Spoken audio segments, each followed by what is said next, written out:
So today we're going to look at finding percentages of amounts using a calculator. Yesterday we looked at how to do this without a calculator, which does come up in the non-calculatable portion of the GCSE, or when you're walking around Tesco's you don't have a calculator.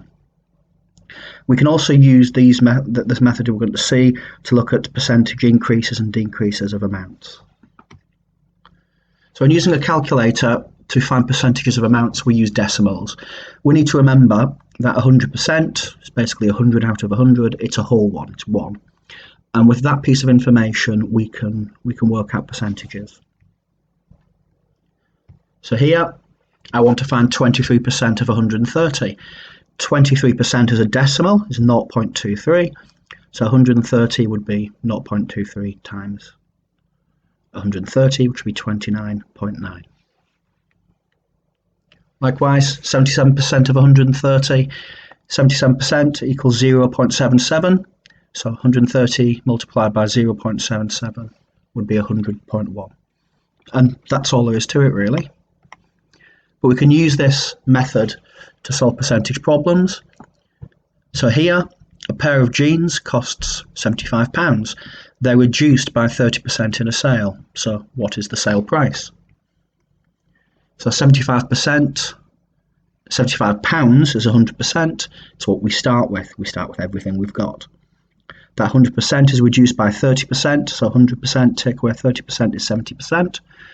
So 70%, 75 times 0.7 is £52.50. So the sale price would be £52.50. Here we have the values of Chloe's house. It's gone up by 8% in the last year. If the house was worth £87,000, how much is it worth now? So £87,000 is 100%. It's everything we start with. That 100% is increased by 8%. So 100% plus 8% is now 108%. So we do 187,000 multiplied by 1.08, which is now £93,960. That's how much the house is now worth.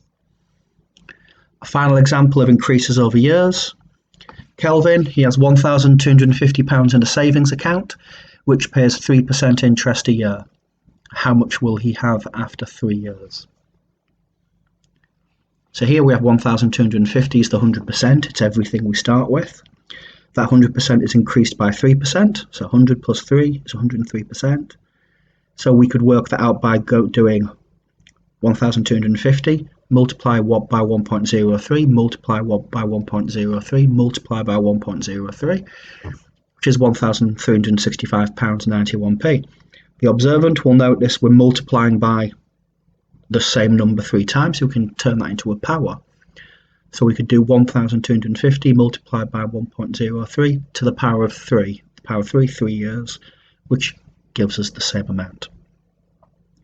So that's how we can use a calculator to find percentages of amounts, percentage increases, percentage decreases.